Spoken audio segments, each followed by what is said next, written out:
east bank of the Suez Canal, Israeli troops were running to safety. Bombing and shelling woke them up from their holiday rest on October the 6th, 1973. Absolutely unexpectedly, the Egyptians attacked during the midday hours. Almost without retaliation from the Israeli side, they used landing craft to transport tanks, trucks, cannons and soldiers across the canal. On their truck, Israelis had attached an image of their enemy, the Egyptian President Sadat. The surprise attack, launched on Yom Kippur, the Jewish Day of Atonement, the holiest day in the Jewish calendar, was a part of the Egyptian strategy. The Israelis needed a few days to recover from the shock and to replace their losses in equipment through American resupplies. Finally, the tide of the war turned. Owing to their superior weapons, their better morale, and the greater effectiveness of their strategy, the Israelis were able to repel an Egyptian offensive into Sinai and to drive the advancing Syrians out of the Golan Heights. Sadat had anticipated the Arab outrage over the American and Western aid to Israel. Earlier, during his visit to Cairo, Sadat had met with King Faisal of Saudi Arabia and had asked him to threaten to use the oil weapon, to suspend oil exports and to raise the prices of oil.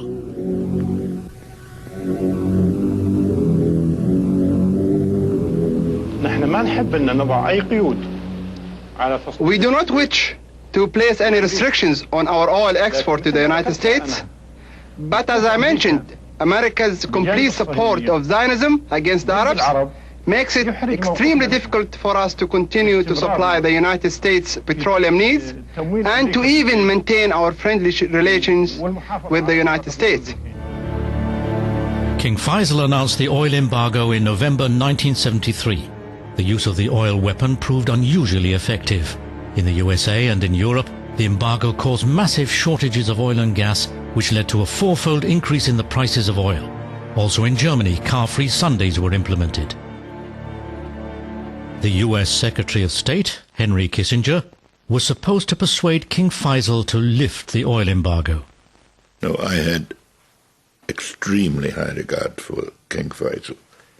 He was one of the outstanding leaders in the Middle East at that period. He came, of course, from a different world than the one to which I was used. Not only he was an absolute king, and so technically the meetings took place with him and me sitting in the middle of a room, and our advisors looked like being half a kilometer away along the wall. I mean, that's exaggerated, of course. Kissinger was received with all honors. He had arrived on President Nixon's request. For reasons of domestic policy, the president wanted to reverse the high oil prices as quickly as possible. But once I was used to his particular way of approaching matters and his necessities, he was extraordinarily helpful.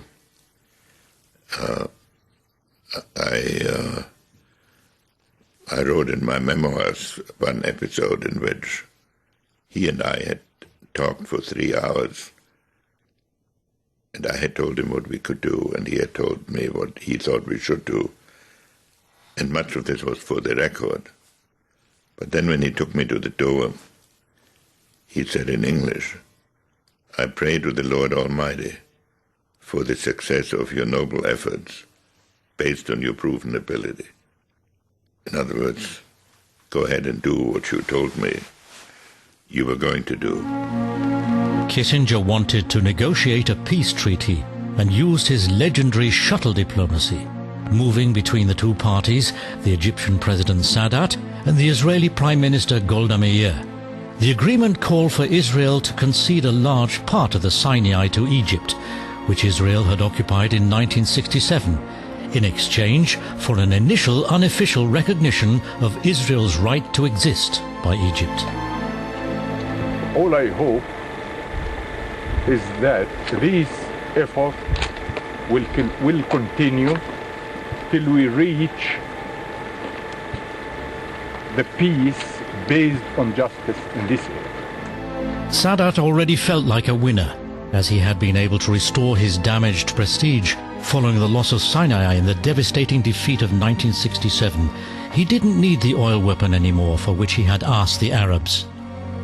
We were facing someone who is very clever, Dr. Henry Kissinger, and he was able to diffuse the tension and did what is called step-by-step solution until everything is done, and he deprived the Arabs from that power in their hands. He was very clever. Kissinger's negotiations, which had been dragging on for weeks, displeased Nixon. He was in a hurry, and according to newly released 30-year-old declassified British Secret Service documents, was considering a military invasion of Saudi Arabia, Bahrain and Qatar in order to seize the oil fields in those countries. In the files which were made available to Prime Minister Heath, the British Secret Service reaches the following conclusion.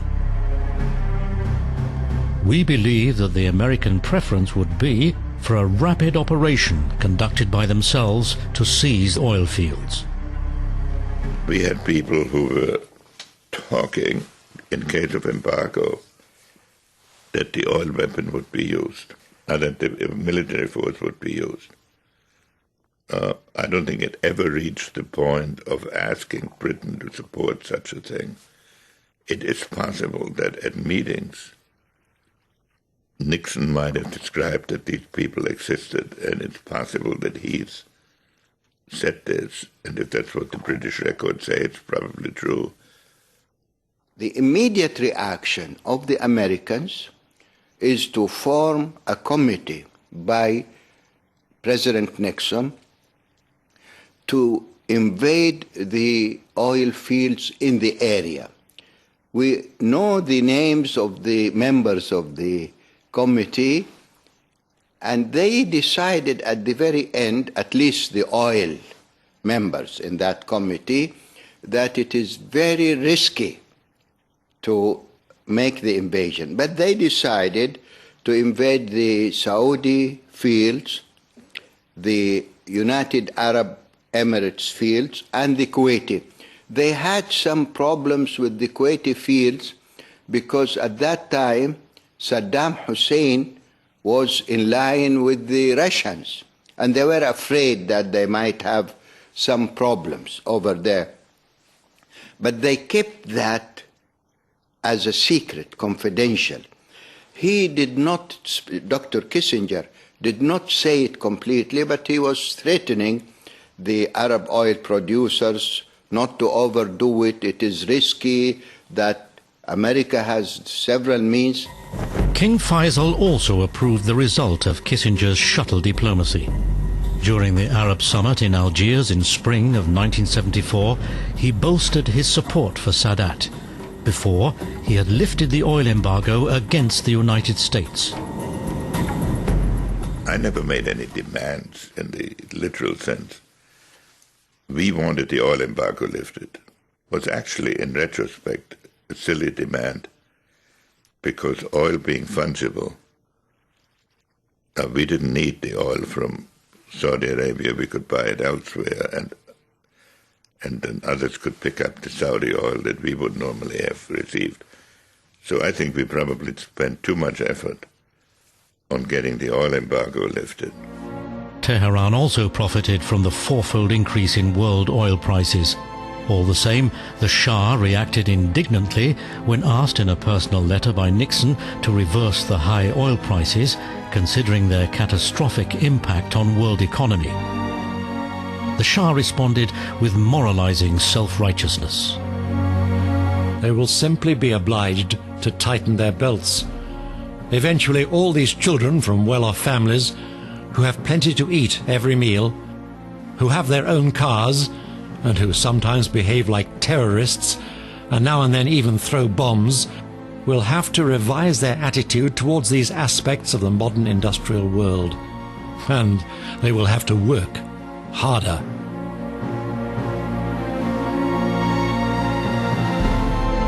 Due to Iran's oil boom during the 1970s, Tehran became a sprawling metropolis with a population in the millions, undergoing rapid growth in population and a frenzy of high-rise construction.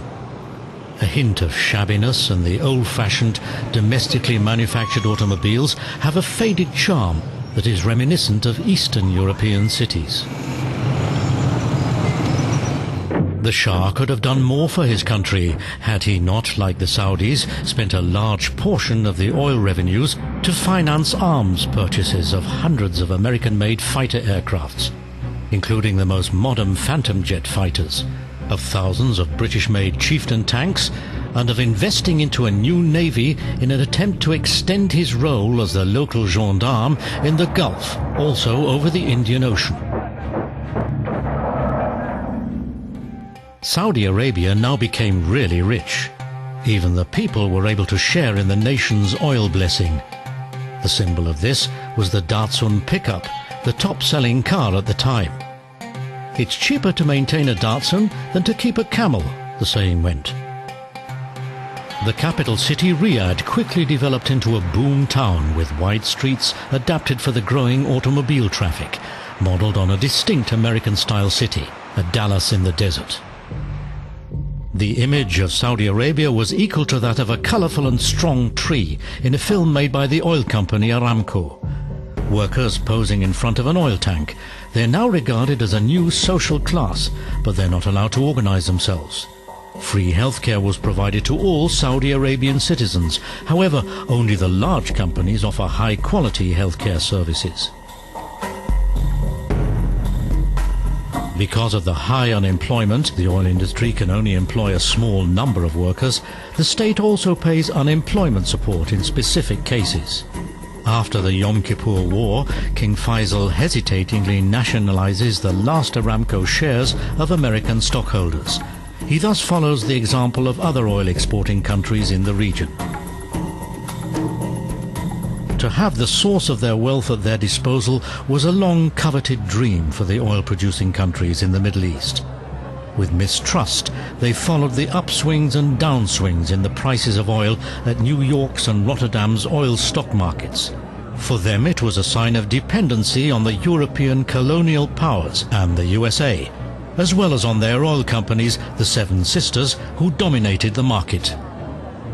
Not until the early 60s of the last century were they able to break their power. The long period of growth in the Western world during the post-war era was coming to an end in the late 1950s. Suddenly, there was too much oil on the world market. The large oil corporations had to lower their prices, even the posted price, which guaranteed a specific percentage for the oil-producing countries. Additionally, the prices came under pressure from the Soviet Union. Showing an appetite for foreign currency, the Soviet Union had doubled its oil production between 1955 and 1960, owing to the opening up of new oil fields in Siberia, and thereby flooding the market with cheap oil. A 7% reduction of the posted prices for Mid-Eastern oil without any consultation especially outraged the government in Saudi Arabia. She found support in distant Venezuela. The idea for resistance, however, stemmed from a clever woman, Wanda Jablonski, a Czech oil journalist living in Cairo. She arranged a meeting in Cairo between the two most powerful oil ministers of the time, Abdullah Tariqi from Riyadh, who wanted to expel the American oil companies from Saudi Arabia, and Juan Pablo Alfonso from Venezuela, who was not a friend of the Americans either, to convince them of the need for an organization of oil producers. Both acted quickly. In September 1960, Saudi Arabia, Venezuela, Kuwait, as well as Iran and Iraq agreed in Baghdad to found the Organization of Petroleum-Producing Countries.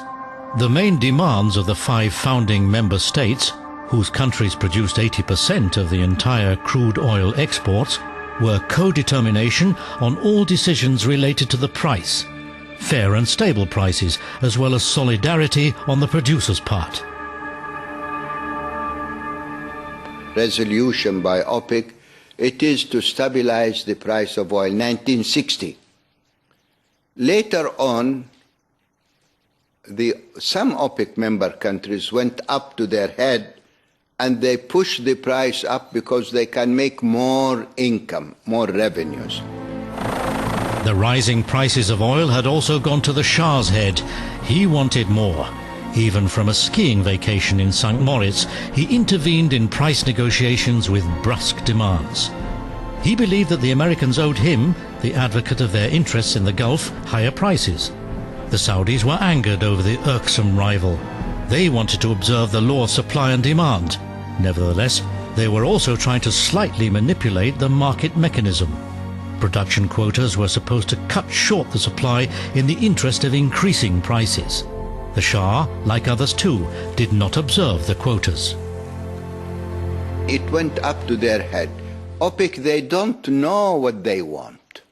They're becoming very greedy. The regular conferences of the OPEC oil ministers unfolded into a haggling over oil prices, which they jointly wanted to impose on the oil companies. Saudi Arabia, as the largest producer country, was not always able to dictate the prices. The green flag of Saudi Arabia with the sword and a saying from the Quran announces King Faisal's visit to Washington, D.C. After the revocation of the oil weapon, he was a welcome and highly respected guest in the USA. Faisal was seen as a guarantor of stable oil prices and a reliable US ally in the Arab world.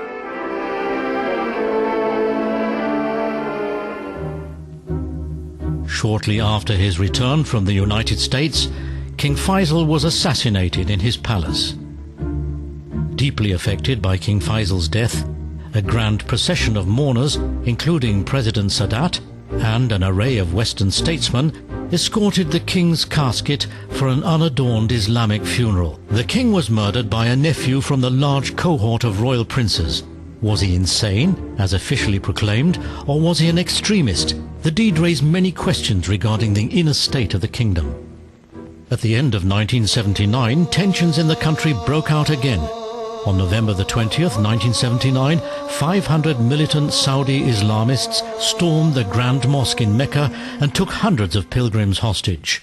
The religious scholars had to approve of the help of French special security forces to overpower the terrorists, as the bearing of arms inside the mosque was prohibited. The leader, a militant Islamist, accused the Saud family of corruption, of oppression of the people, of westernization, and of close ties to the American infidels. He demanded a return to the pious ways of the forefathers. He and 68 other terrorists were executed.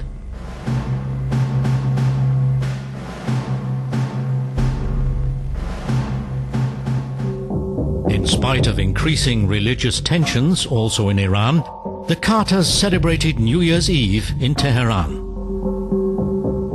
The Shah became arrogant, mentally unstable, that there will be a revolution in Iran. He cannot continue ruling with this mentality. 1978 was a year of unrest in Iran. The Shiite opposition used the dissatisfaction with the regime, which despite the high oil prices had not been able to reduce the country's poverty, to its advantage. It instigated strikes and demonstrations. A general strike of the oil workers led to the collapse of the Iranian oil production.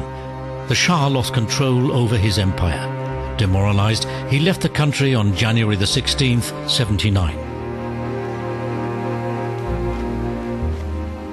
But the Western nations have to decide, when they advocate particular policies, what price they're willing to pay.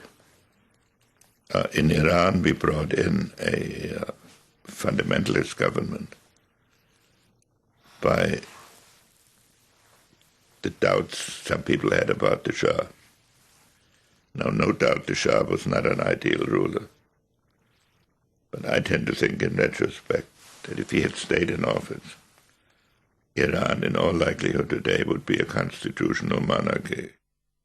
Ayatollah Khomeini, who had directed the unrest from his exile in Paris, returned triumphantly to Tehran at the beginning of February. He was received jubilantly by the crowds. The Islamic Revolution had won. Almost all groups within the population hoped that the revolution would bring about an improvement of their living conditions. No, Khomeini wanted no democracy. He merely wanted a form of democracy that allowed him to exercise all power. I believe Khomeini harmed himself in being a despotic ruler. In Tehran, the new rulers opened the central prison of the Savak, the notorious and dreaded secret police of the Shah, for a tour by the international press. A mock demonstration of Savak's routine torture methods was given. Forms of torture included whipping on the soles of the feet, day-long standing at the wall, and the tearing out of fingernails.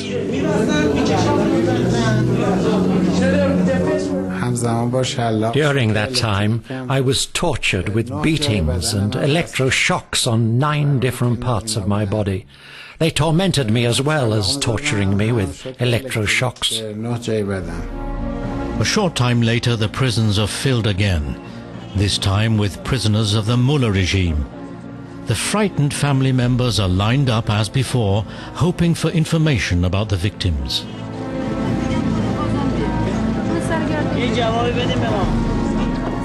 Lotfollah Maizami has been publishing a journal titled Perspectives for a few years now. He's critical of the politics of the Ayatollahs and looks up to his great model Mossadegh, the Iranian national hero, who still remains widely revered for having expelled the British oil magnates from the country. Freedom of speech exists, but not freedom after speech. Still today we can publish all we want to say and write, but afterwards we are cited to appear in front of a court. We are accused of weakening the regime and of spreading lies.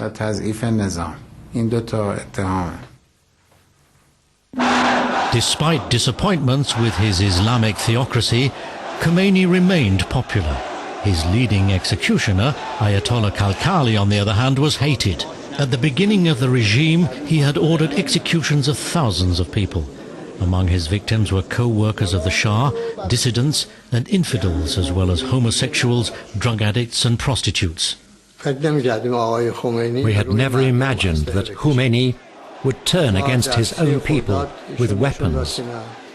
Khomeini proved that he was not only capable of turning weapons on the people, but also that he was willing to accept the killing of innocent people. At the beginning, in the prisons, 50 people were executed every night. Later the number rose to 300 or 400.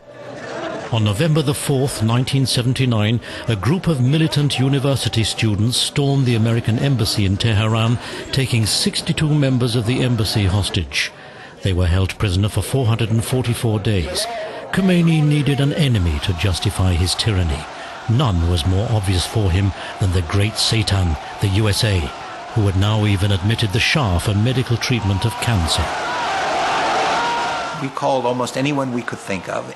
I personally called the foreign ministry, I called the prime minister's office, and that was a rather frustrating experience.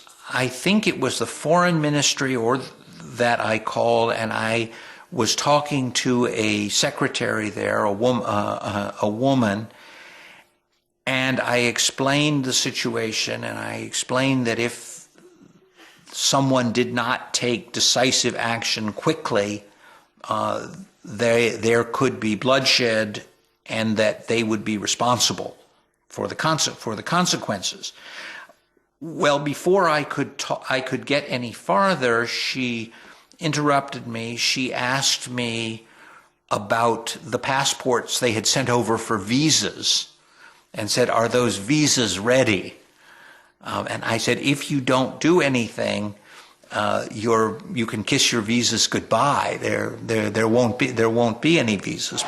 The jubilant student crowd was able to continue the siege of the embassy unhindered. The police remained in the background. The crisis escalated. The Prime Minister's office was not very helpful. They first said, "Oh, we're sending some help over. Don't worry about anything." And when the help didn't come, and this was about 11 o'clock, 10:30, 11 o'clock in the morning, they said, well, we've decided this afternoon around 3 or 4 o'clock, we're going to have a meeting to talk about what to do. And it was very clear from that point on that we were on our own. Dressed as Uncle Sam, a larger-than-life Carter doll was dragged on a hangman's rope through the streets and was thrown into the dust. The USA felt that its interests in the Gulf were threatened, as Soviet troops were marching into Afghanistan at the same time. In January 1980, the already voted out-of-office president put forward the Carter Doctrine as a precautionary measure. Let our position be absolutely clear. An attempt by any outside force to gain control of the Persian Gulf region will be regarded as an assault on the vital interests of the United States of America, and such an assault will be repelled by any means necessary, including military force. After their release on January the 20th, 1981, on the day of President Reagan's inauguration, the hostages returned to Washington, D.C. via Algiers. A happy John Limbert was among them. It may be, for all I know, but I've never seen any documents or anything proving that. But after this time, after all this time, that story is still very much out there. The other, it's a fact that we did not leave Tehran until about half an hour after President Carter left office. There was, whether that was the result of a deal or whether that was simply that the people holding us had a particular dislike for Carter. A real reservoir of hatred for and resentment for him, and this was kind of a last insult to him. I suspect the latter, but I can't be sure.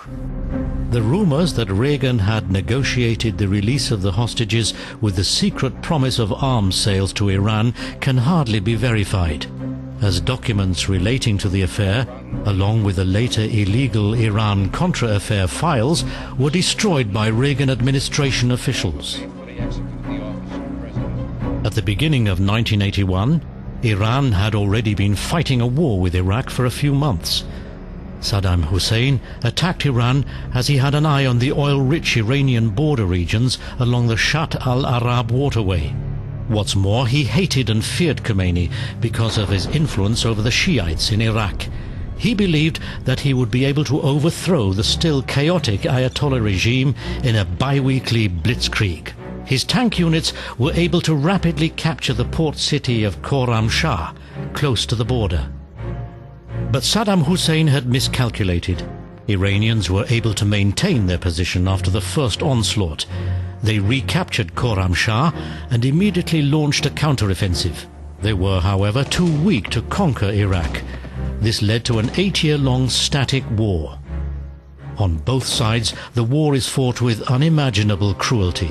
Saddam Hussein deploys chemical weapons produced with German help, not only against the Iranians, but also in his own country against Iraqi Kurds living in border areas such as Halabja. Altogether, more than 200,000 Kurds were murdered under Saddam Hussein's regime. On the front, the Iraqis were not prepared for the surge of human beings from the Iranian side, for hundreds of thousands of Iranian soldiers. Many died as martyrs for Khomeini. Others were taken prisoner by the Iraqis. Among them were numerous children whom Khomeini had mobilized as a last reserve. Khomeini was determined to destroy Saddam Hussein and to carry the Islamic Revolution into Iraq. A miscalculation. After 8 years of war, both countries were left in ruins, and so much blood had been shed that they had to make peace.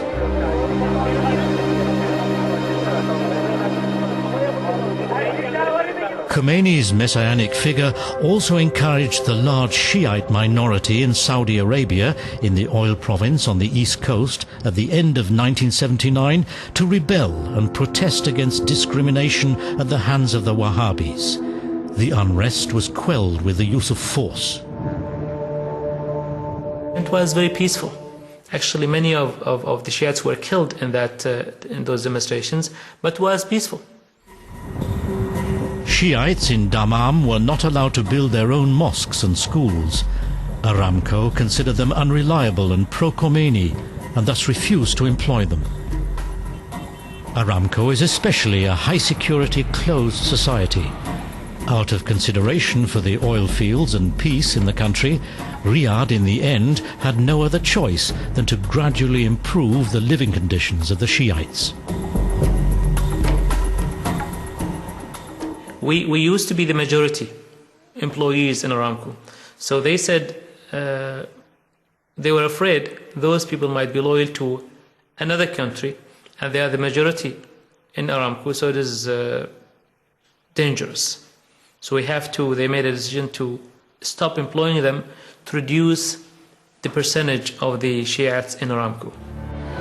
During the Iran-Iraq war, Tehran time and again stirred Shiite unrests, especially during the annual pilgrimages to Mecca. It did not recognize the Saudi dominance over the holy sites of Mecca and Medina. In July 1987, an especially high number of Iranian pilgrims took to the streets of Mecca, carrying Khomeini and anti-Saudi banners. The Saudi security forces acted brutally and ruthlessly towards the demonstrators. According to unofficial statements, 400 Iranians were killed. On both sides, there was also a political motive for their actions. Tehran was outraged over Riyadh's financial aid to its enemy, Saddam Hussein. Riyadh sided with Iraq because it was afraid of Iran's aspirations to supremacy in the Gulf. In Tehran, there were public mourning rallies. There, the former Iranian president, Rafsanjani, spoke of the royal family in Riyadh as an evil clique and of the Saudis as Wahhabi hooligans. But Saudi Arabia had no peace. In 1982, King Fahd ascended to the throne during difficult times. The king, who was generally considered a liberal reformist, reacted to the incidents between militant Islamists and the Shiites with a renunciation of reform steps. The sinking oil prices in the 1980s let the national budget slip in the red and lowered the revenues. The wealthy royal dynasty was once again met with criticism by the Wahhabi clergy. The escape into foreign affairs could distract the agitators. The king financed the fighting of the Mujahideen in Afghanistan and the Saudi Islamic extremist participation in the jihad against the Soviet Union. The attempt of the Soviets to support the pro-communist regime in Kabul and to contain the advance of Islamic fundamentalism in order to prevent it from spreading to the Muslims in the south of Russia threatened to fail due to the inability of the invading army to cope with the guerrillas at the Hindu Kush. With the help of Saudi Arabia and the USA, the Mujahideen, who now had brand new weapons at their disposal, were able to inflict one defeat after another on the Russians. This policy was of additional advantage for King Fahd. He was able to assign a mission in Afghanistan to Osama bin Laden, who was becoming dangerous to the royal dynasty at home and who had therefore been stripped of citizenship. In order to maintain Saudi Arabia's claim to leadership within Islam, the Saudis also financed the Mecca-based Muslim World League. The League is the missionary center of Wahhabism. The Third General Islamic Conference convened there in October 1987, during which Islamic representatives from 134 countries condemned the Shiite Iran. In the Balkan Wars of the 1990s, the Wahhabi Missionaries played an important role. Not only did they support the Muslim fighters, but also built the gigantic new mosque in Sarajevo. As 11 years before, during the revolt in Mecca, King Fahd once again needed the support of the Wahhabis for a fatwa, a religious justification. He asked for American help against Saddam Hussein's invasion of Kuwait. The top Wahhabis noted that while it is true that Americans were infidels, in this case, however, they were defending Islam in the kingdom. For decades, Sheikh Abdul Aziz bin Baz was the supreme religious authority of the Wahhabis, and thus the most powerful man after the king. Only one single photo exists of him. The Iraqi attack on Kuwait in summer of 1990 came as a complete surprise to the ruling dynasty. They were afraid Saddam Hussein was not only after Kuwaiti oil, but was also planning to invade the bordering oil-rich Saudi Arabian eastern province. Saudi Arabia felt ill-equipped to handle a Gulf war at its front door. Very soon, 200,000 American male and female soldiers were stationed in the country. King Fahd was aware of the risks of his policy. Even Crown Prince Abdullah, the present king, was against it, fearing the Wahhabi hatred of America. President Bush, however, was determined to thwart access to the Kuwaiti oil by the dictator in Baghdad. Most Americans know instinctively why we are in the Gulf. They know we had to stop Saddam now, not later. They know that this brutal dictator will do anything, will use any weapon, will commit any outrage, no matter how many innocents suffer. They know we must make sure that control of the world's oil resources does not fall into his hands, only to finance further aggression. With the Operation Desert Storm, Americans unleashed their superior military machinery. Bombs and missiles hailed down on Baghdad. Fighter aircrafts and tanks crushed the Iraqi ground troops in the Kuwaiti desert. The strict Wahhabis saw their fears confirmed that infidels corrupt the morals of the people. The driving ban for women had to be confirmed by a fatwa from the religious scholars. The American presence in the country strengthened those who stood for reforms in the political and religious systems. Female American soldiers behind the wheels of military and private vehicles made many Saudi women aware of their disenfranchisement. On November the 6th, 1990, 50 educated women drove their cars in the streets of Riyadh in a protest rally against the driving ban. During that time, the Kuwaiti women came in and they were driving. And enlisted women in the army, in the American army, were driving. And if somebody talks to them and says to them, listen, you know, the Saudi women are not allowed to drive here, they would say, they would just push them away and they say, just leave us alone.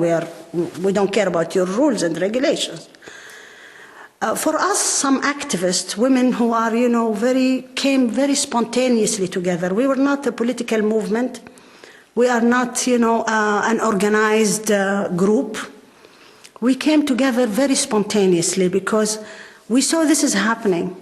And we said, okay, I mean, this is an opportunity for us to protest and to say, you know, we want our rights to be activated. We don't want this gap between the rights of women. We don't want the injustice or the prejudice against women. So we took the driving aspect as a symbol for everything that we wanted to change in our situation and in our positions. So we drove because it was fluid at that time, you know, women were driving, and we said, okay, if foreign women can drive, then we can drive. And we went out into the street, yes, and we drove in protest. The inhabitants of Riyadh depend on their car, as there is hardly any public transportation. During rush hour traffic, the traffic is as dense as in major Western cities and is often congested. The people who attacked us more on the street were not the police or the people, you know, from the police departments. Actually, the fundamentalists, you know, the people who are their thinking is extremist. They are the ones who heard about it because we were driving for about 45 minutes. And they heard about it and they came from all over the Riyadh and they started attacking the cars and the people in the car. And some of the women were pushed, some of us were spat upon, you know, some of us were really manhandled. It was very bad. The police were a lot more gentle and a lot more, you know, we wanted to be, caught by the police, but not by the fundamentalists. And they took us to the police station, and we stayed there. Of course, it was not a very long time, and it was not major. But when we came back out, the next day, I think 24 hours later, we were all fired from our jobs. All of us were fired from our jobs. And then, a huge campaign of really, how can I say, of hate started within the society. They called us names, and they said that we are, against Islamic values, against traditional values, that we are, maybe, wayward. We're not nice people. That's what they said. They said bad things about us. And we were out, and our passport was also confiscated. We couldn't travel for about a year or so. In the evening hours, the big shopping streets turn into a quasi-amusement park for the jeunesse dorée, the youth from well-to-do families. The street is the only place where they can let off steam. Wahhabis do not allow cinemas. Cafes and restaurants are a male-only domain, inaccessible to women without their male escort. And contacts to strange men would be considered a violation of religious regulations. In cars, however, the girls are allowed to ride without having to cover themselves completely, but only if the driver is a brother or another close male family member.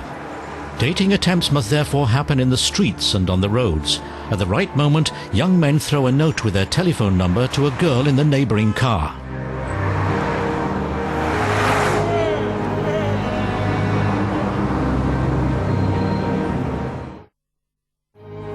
Saudi Arabia is an absolute monarchy. There is no parliament. Since the year 1993, however, there is a Shura Council, the King's Advisory Council. Its 150 members are appointed by the king and belong to the upper class. We need more time to convince people seeing women driving her car in Saudi cities. Well, when I introduced or initiated my proposal, it is just to have a full study whether the Saudi society will accept women driving cars, and we have to know what is the advantage and disadvantage of having women driving her cars. Is it good for a woman to drive her own car or to be driven with foreign drivers? We have almost maybe up to 1 million foreign drivers in Saudi Arabia. It's costing us a lot of money. In addition to that, it is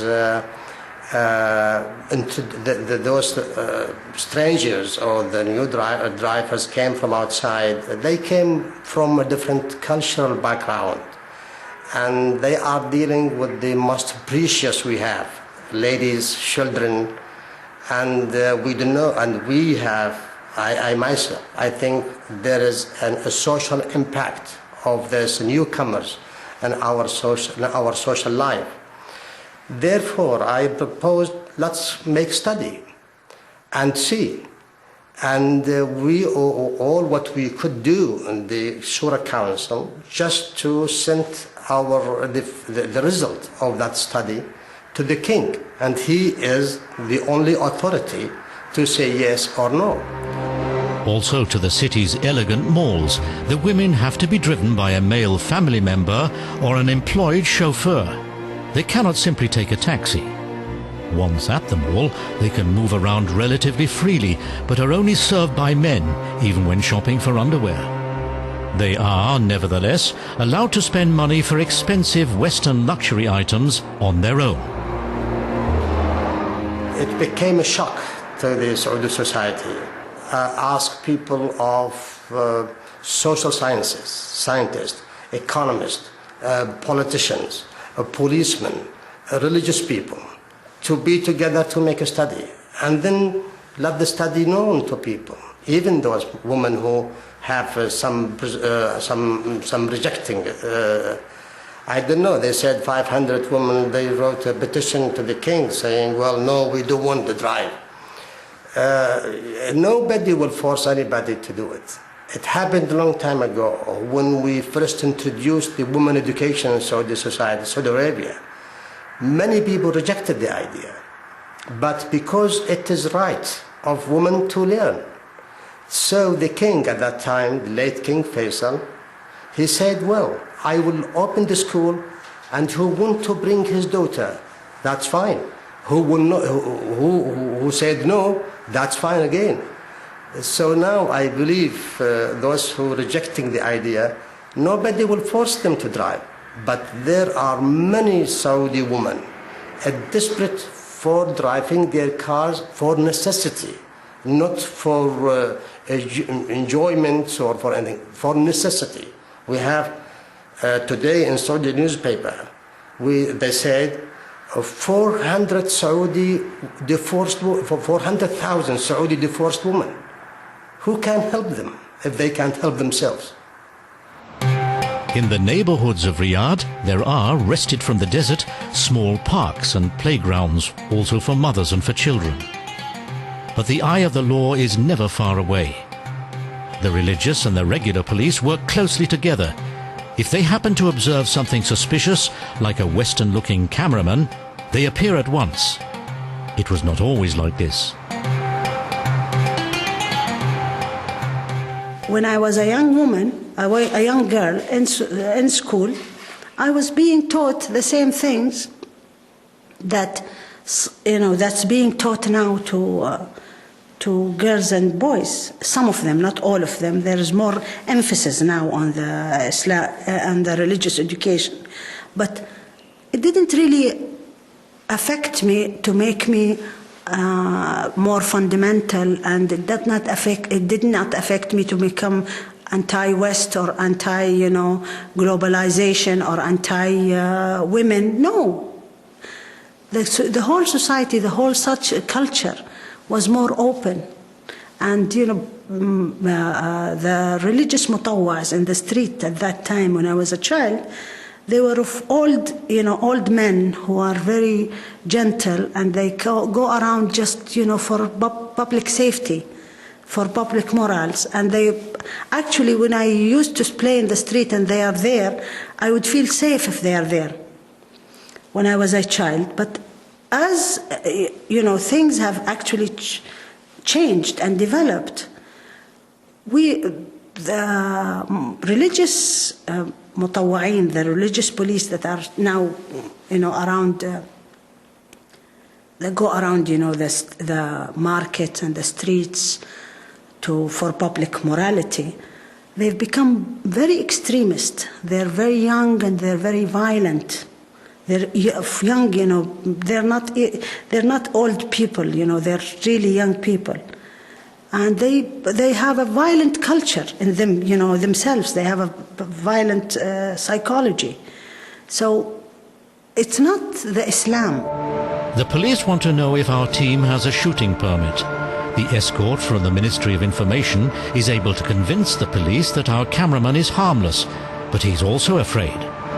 Fundamentalism came from a group of people who took fundamentalist ideas and used those fundamentalist ideas to protest against existing conditions. So in effect, they are politically motivated. They want to change the political situation. They want to change the social structure of the society. And they took the precepts that is there, and they said, look, Saudi Arabia is not Islamic, we need to be more Islamic. And they carried the idea forward. For 30 years they've been carrying it forward, and they're putting more stress, and they're putting more they're closing the ideology of Islam. They're making it more restrictive. The ideology is already taught in the schools. A high-ranking Wahhabi traditionally heads the Ministry of Education. Public schools are Quran schools with religious instruction as their primary focus. Boys and girls are separately prepared for their role in society. education about the world outside of Islam or the transmission of a more profession-oriented kind of knowledge hardly takes place. I would say that any man who is open-minded and who is concerned about the situation of women and who is actually fighting to restore her Islamic rights and to restore her position in society and to close the gender gap is a very, very exceptional man, because there are so many privileges given to the Saudi man here that it is almost inhuman to say to them, please give it up. You know, it's like a king, you know, being told, please give up your kingdom. The King Fahd University in Dammam is the Harvard of Saudi Arabia. It's modern and well endowed. The country's elite is educated here, especially in the subjects of petroleum engineering and industrial management. The students are carefully selected. It's a male-only university. Women have no role here. There is a gender gap in the educational system. The women are not allowed, for instance, to study engineering. They're not allowed to study, you know, certain parts of businesses. They're not supposed to go into geology, and they're not supposed to go into some of the professions that will actually make them work in the public arena. And for women not be able to go to a major university like petroleum, you know, the King Fahd University in the Eastern Province, that's a big what do you call it, prejudice against women. The campus leaves a Western impression. Whoever studies here need not worry about their future. Here, the unemployment, the students here don't face any problem in unemployment, because this university is the best. So the companies come to us. For many Saudis, life does not seem so rosy and optimistic. Not far away from the King Fahd University, the areas right and left of the main roads look abandoned and downtrodden for many kilometers. And even in the petroleum's capital city of Dammam, there are also poor quarters.